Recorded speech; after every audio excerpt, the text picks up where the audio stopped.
Hello everyone. तो आज हम पढ़ने वाले हैं क्लास 6 का ज्योग्राफी का last chapter, Indian climate and vegetations and wild life. ठीक है, यहाँ पे आपका ज्योग्राफी का सारे के सारे 6 क्लास का 1 से लेके 8 चैप्टर, 1 से लेके 8 चैप्टर की सारी नोट्स अब आपको अवेलेबल्स हैं। मेरे सारे वीडियोस को आप देख लीजिए। उसके डिस्क्रिप्शन में आपको गूगल ड्राइव का एक लिंक मिलेगा। उस लिंक पे क्लिक करने के बाद आपको ऑटोमेटिक वो पूरी पीडीएफ फाइल आपको वहाँ पे मिल जाएगी और उसको आप अब इजीली डाउनलोड भी कर सकते हो। ठीक है, तो ये हो गया कुछ बातें जो हमने पहले मैंने फर्स्ट लेक्चर में बताई थी, और ये आपको मैं अपने लास्ट ज्योग्राफी के लेक्चर में, क्लास 6 के ज्योग्राफी के लेक्चर में आपको बता रहा हूँ। ओके, तो जो नॉर्मल चीज़ें मैं आपको ब्रीफ में बता देता हूँ। पहली चीज़ क्या है कि सबको पता होगा कि भाई इंडिया के अंदर नॉर्मली 4 टाइप के एटमॉस्फेयर चलते हैं, या सॉरी 4 टाइप के सीजन्स चलते हैं। कौन कौन से चलते हैं? तो कोल्ड वेदर, मॉनसून और एटम्स, राइट। तो ये कुछ जो नॉर्मल आपके 4 वेदर होते हैं वो कुछ इस तरीके से होते हैं। जो आपका विंटर होता है वो आपका दिसंबर, जनवरी, फरवरी में आता है। आपका स्प्रिंग सीज़न होता है वो आपका मार्च, अप्रैल, मई में आता है। आपका समर सीज़न होता है जो आपका जून, जुलाई, अगस्त में आता है। और जब आपका ऑटम होता है वो सितंबर, अक्टूबर, नवंबर में आता है। अब इस कंडीशंस में बहुत सिचुएशंस चेंज होती रहेंगी, बहुत जगह पे होती हैं। हर कंट्रीज़ में ऐसी सिमिलर सिचुएशंस नहीं होती हैं। ओके, तो डिपेंड ऑन द वे कि भाई आप किस जगह से इस वीडियो को देख रहे हो। मोस्ट ऑफली अगर इंडिया से देख रहे हो तो फिर इंडिया के अंदर सिचुएशन अलग होती है, बाहरों के देश के अंदर सिचुएशंस अलग होती है। तो आपको वो सब याद रखने की जरूरत नहीं है। आपको खाली इतना याद रखना है कि भाई 4 सीज़न होती हैं और 4 सीजन्स में इस तरीके से चलता है। किस तरीके से? तो विंटर सीज़न होती है, उसके अंदर क्या होता है कि भाई जो ड्राई विंड्स होती हैं, जो एकदम कूल विंड होती है, एकदम ठंडी हवा होती है, वो नॉर्थ टू साउथ फ्लो करती है। ठीक है, पृथ्वी के नॉर्थ टू साउथ के अंदर वो फ्लो करती है, जिसके कारण वो ठंडी हवा समुद्र से निकल के समुद्र के ऊपर से जाती है। समुद्र की हवा उसको लेके निकलती है। फिर अगर ऊपर से नीचे की साइड आती है तो याद रखना ऊपर हमारे हिमालय वगैरह रीजन्स हैं, राइट। तो वो जो पूरी हवा ऊपर से नीचे आती है नॉर्थ टू साउथ, तो जो ठंडी हवा को लेके आती है उसके कारण हमको ठंडी का एहसास होता है। ठीक है, एक और चीज़ कि हमने फर्स्ट 2-3 लेक्चर्स के अंदर हम पढ़ चुके हैं कि रोटेशन और रिवोल्यूशन के बारे में पढ़ चुके हैं। ज्योग्राफी की क्लासेस के अंदर क्लास चैप्टर नंबर 1, 2, 3, 4 में हम लोग पढ़ चुके हैं कि भाई पृथ्वी अपनी सतह से इतनी स्लाइटली डिग्री टर्न हो रखी है, उसके कारण सूरज की डायरेक्ट किरणें अगर एक साइड डायरेक्ट आ रही हैं तो उसके अपोजिट साइड, पीछे की साइड, मतलब अगर नॉर्थन हेमिस्फीयर के ऊपर अगर सूरज की किरणें डायरेक्ट और वहाँ समर चल रहा है तो उसके पीछे के साउथर्न के साइड पे, साउथर्न हेमिस्फीयर के ऊपर हमेशा विंटर रहेगा और वहाँ तक रोशनी कम पहुँचेगी। इसके कारण विंटर सीजन वहाँ पे अच्छे से चलता है, राइट। फिर आपका आता है नेक्स्ट जो है आपका समर सीजन। वो क्या होता है? The sun rays more less directly fall in this regions. जो मैंने आपको पहले बता चुका हूँ कि डायरेक्ट सूरज की किरणें पड़ती हैं और वो चीज़ को पूरा गर्म आउट करती हैं। Hot and dry winds are so cold. लू, हम उसको लू के टर्म में यूज़ करते हैं कि भाई जहाँ बहुत ज़्यादा गर्मी पड़ती है और बहुत ज़्यादा हॉट एयर चलती रहती है, हवा बहुत तेज़ चलती रहती है, तो उसको कहीं ना कहीं हम लोग कन्वर्ट करके उसको हमने लू में कह सकते हैं। ठीक है, ओके। अब आपका नेक्स्ट आता है रेनी सीज़न। रेनी सीज़न में एक चीज़ आपको याद रखनी है कि बे ऑफ बंगाल और अरेबियन सी के पास के जो रीजन्स हैं, उस रीजन के आसपास से जितनी भी हवा बह के इंडिया की तरफ आती है, राइट। ये मत समझना कि अरेबियन सी से इंडियन ओशन की तरफ जा रही है, मतलब साउथ की तरफ जा रही है, नहीं। इंडियन ओशंस, अरेबियन सी सॉरी, और बे ऑफ बंगाल, ये सारी की सारी जो नदियां हैं या फिर सारी तरह ओशंस हैं आपके, सारी सीज़ हैं आपकी, ये सारी की सारी चीज़ें सीधा नॉर्थ डायरेक्शन की तरफ अपनी हवा को ब्लो करती है। जब वो नॉर्थ डायरेक्शन की तरफ ब्लो करती है तो अपने साथ मॉइस्चर्स को लेके जाती है, अपने साथ रेन की बूंदों को लेके जाती है, और उनको जहाँ जहाँ लगता है, उनको लगता है मीन्स उस तरीके का क्लाइमेट जिस जगह पे क्रिएट होता है वो ऑटोमेटिक उस जगह पे बारिश होती है। तो इस तरीके से आपका रेनी सीजन भी होता है। अब आता है आपका एटम। देखो, wind blow move back from mainland to Bay of Bengal. अब होता ये है, जो अरेबियन सी या बे ऑफ बंगाल में से जो जितने भी विंड थी वो ऊपर की साइड गई थी, उसको वापस तो आना है, क्योंकि हमने पहले ही देख लिया था कि हर एक चीज़ कैसे चलती है, तो हवा की डायरेक्शन में चलती है। तो जितनी भी विंड्स जो ऊपर गई थी वो सारी मूव बैक होती है, वापस आती है समुद्र की तरफ। तो जब वो समुद्र की तरफ वापस आ रही होती है, उसमें जो मोस्ट ऑफ में मॉइस्चर होता है और मोस्ट ऑफ में रेनी के कुछ कुछ कारण हमको देखने को मिल जाते हैं, राइट। तो कुछ ना कुछ एक कह सकते एक ऐसा सीज़न होता है जिसके अंदर आपको 2-3 ऋतुओं का अच्छे से अंदाज़ा आ जाता है। जैसे कि अगर आप ठंडी हवाएं बहुत ज़्यादा आ रही है क्योंकि ऊपर से आ रही हैं, तो इनडायरेक्टली होगा क्या कि आपको ठंड लगेगी। दूसरी चीज़, उसके अंदर ऑलरेडी मॉइस्चर होता है, तो आपको रेनी सीजन का भी एहसास होता है। फिर पत्ते झड़ने शुरू हो जाते हैं, तो आपको उसमें गर्मी का एहसास भी होता है।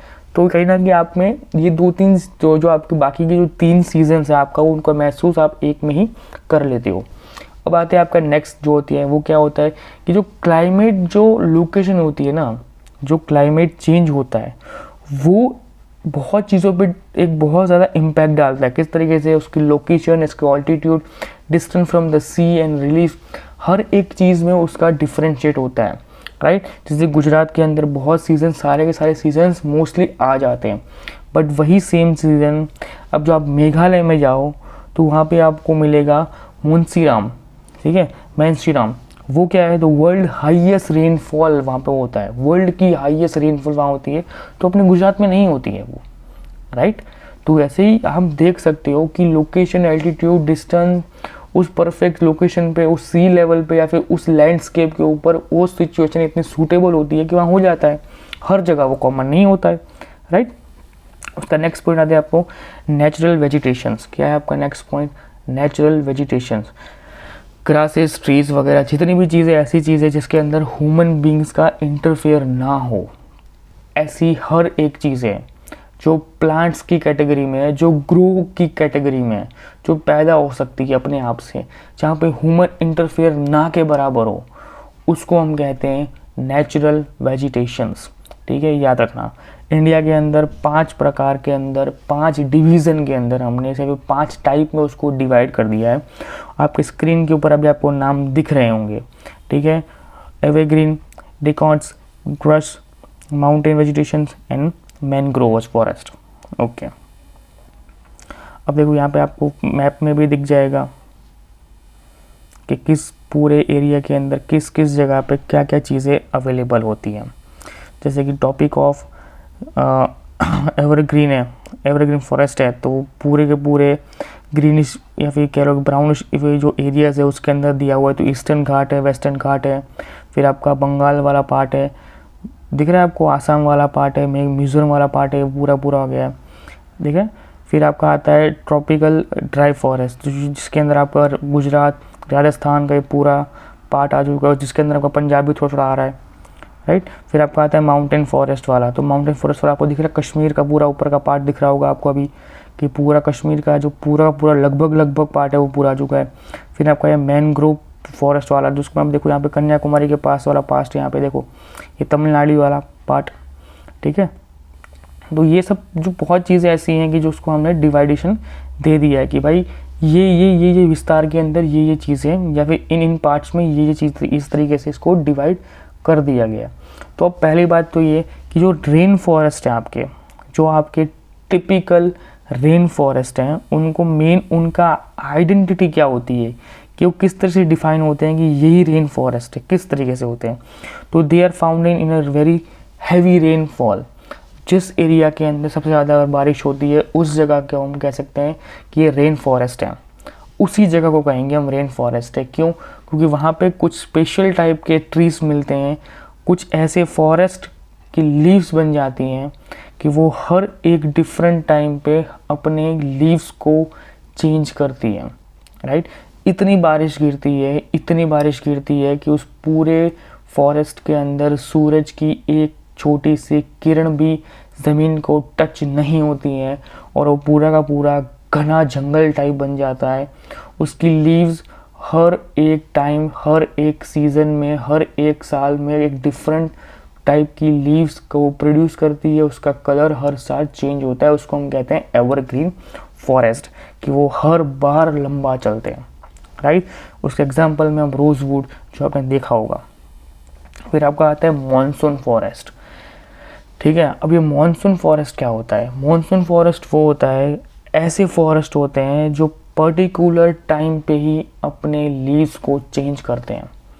पर्टिकुलर टाइम पे आपने नीम का पेड़ देखा होगा, जब बारिश होती है तो नीम में नए पत्ते आते हैं, नए सीड्स आ जाते हैं, नई चीज़ें आ जाती हैं, राइट।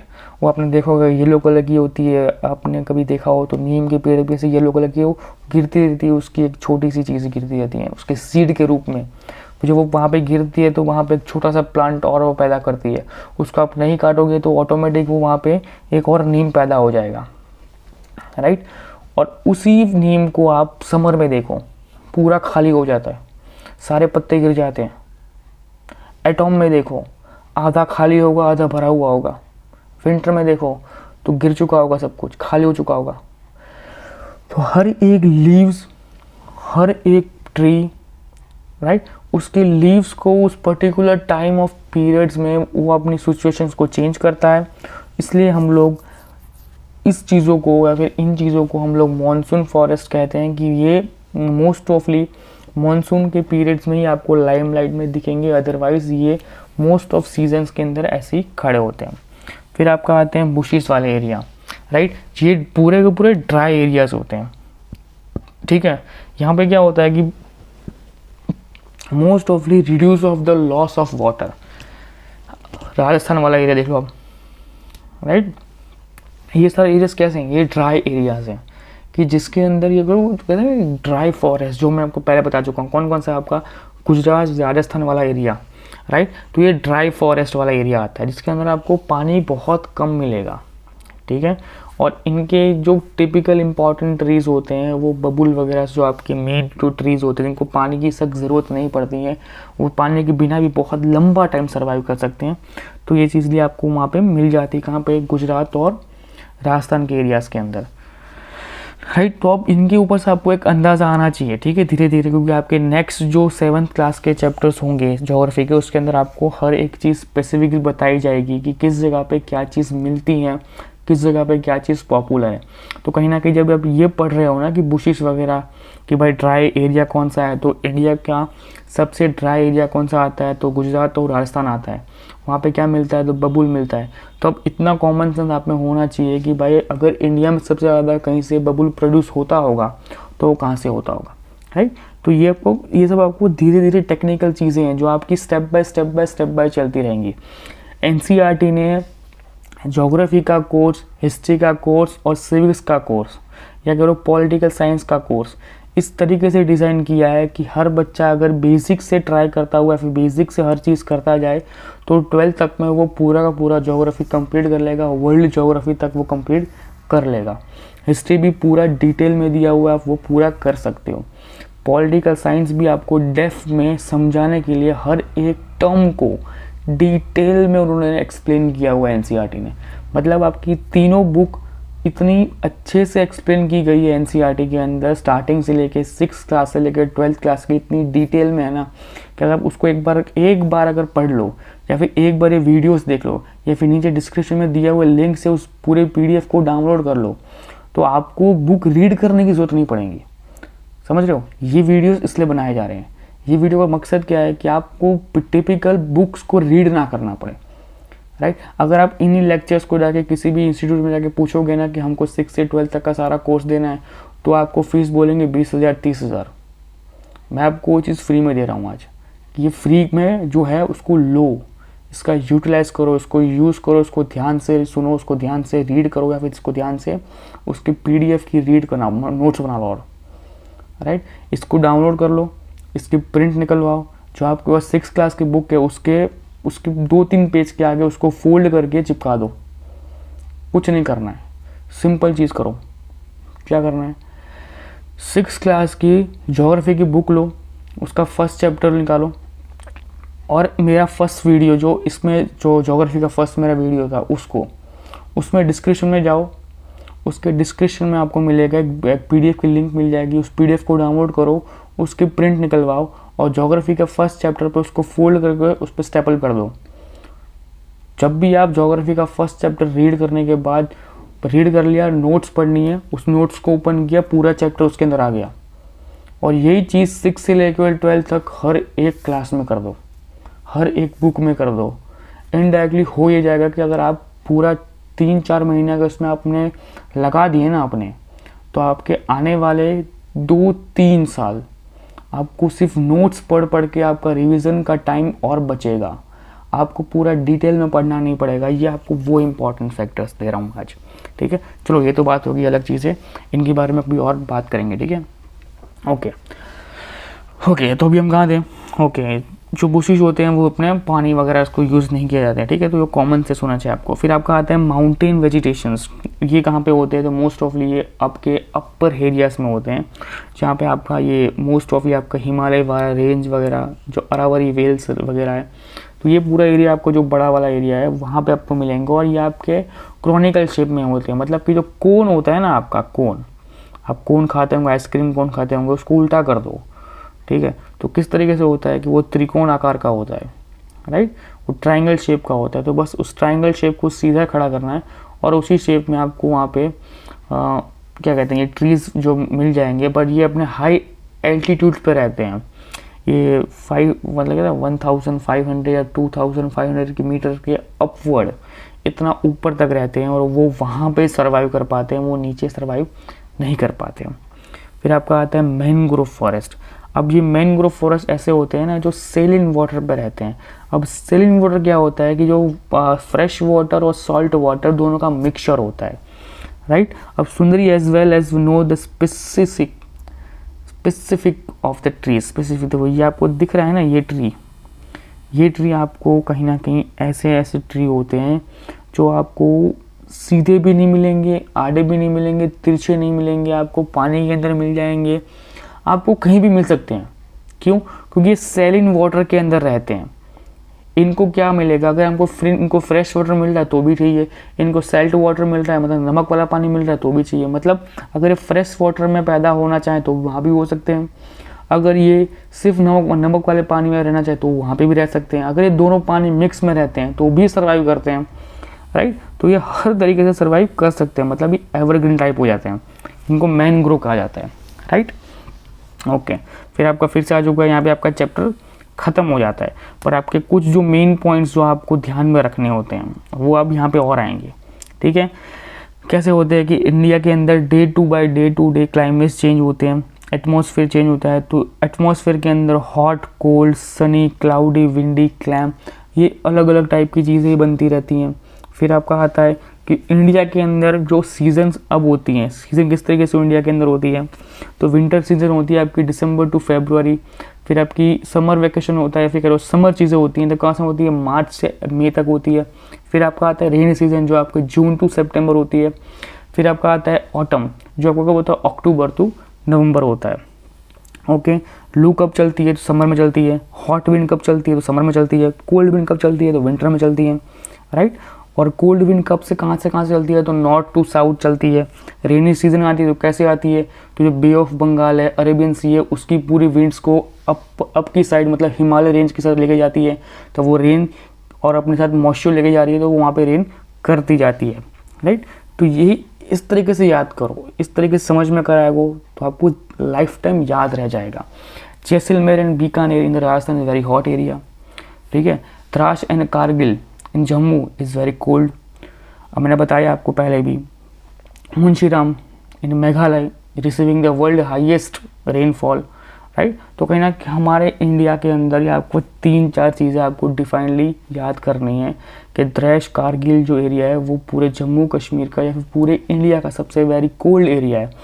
जैसलमेर एंड बीकानेर पूरे के पूरे इंडिया के अंदर सबसे गर्म एरिया है, जो कि राजस्थान के अंदर आपको मिलते हैं। फिर आपका आता है मिजोरम या फिर कह लो मुंशीराम, ठीक है, मुंशीराम।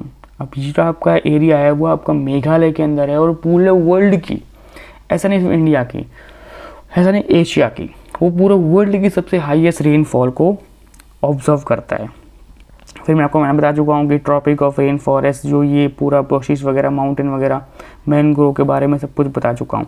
अब आपका मेन चीज़ आती है आपके कॉम्पिटिटिव एग्जाम से रिलेटेड। क्या चीज़ है कि फॉरेस्ट और वाइल्ड लाइफ नेचुरल हैबिटेट्स को और बढ़ाने के लिए सरकार ने वन उत्सव, क्या लिखा था, वन महोत्सव प्रोग्राम को चालू किया था, जिसका मेन मोटो था कि भाई किसी भी तरीके से अर्थ को ग्रीन रखना है और ग्लोबल वार्मिंग को जितना हो सके उतना कम करना है और पॉल्यूशन को भी और कम करना है। तो जो वन महोत्सव का मेन एजेंडा क्या होता है कि भाई फेस्टिवल ऑफ ए ट्री या फिर ट्री फेस्टिवल कह लो। प्लानिंग क्या होता है, इसका एनुअल प्लानिंग होता है कि भाई हर साल ये जुलाई 1 से लेके 7 जुलाई तक चलता है। कब चलता है? 1 जुलाई से लेके 7 जुलाई तक इसका नियम है कि वन महोत्सव चलता है हर एक साल, और एनुअली इसकी डेट को ऑब्जर्व किया जाता है, एनुअली इसकी डेट को मॉनिटर किया जाता है, और 1 जुलाई से लेके 7 जुलाई तक वन महोत्सव चलता है। इसको स्टार्ट करने वाले कौन थे? तो 1950 के अंदर के.एम. मुंशी, कन्हैयालाल मुंशी जी ने इसको स्टार्ट किया था, जो तब 1950 के अंदर वो union minister for the agriculture and food थे। उन्होंने इस प्रस्ताव को रखा था कि हमें वन महोत्सव बनाना चाहिए 1 जुलाई से लेकर 7 जुलाई तक। इसके अंदर हम पूरे इंडिया के अंदर ट्रीज को लगाओ या फिर ग्रीन इंडिया करके अलग अलग कैंपेन्स को निकाला गया। अब होता ये है कि हर एक साल एवरी ईयर वन महोत्सव का एक पर्टिकुलर थीम को रखा जाता है।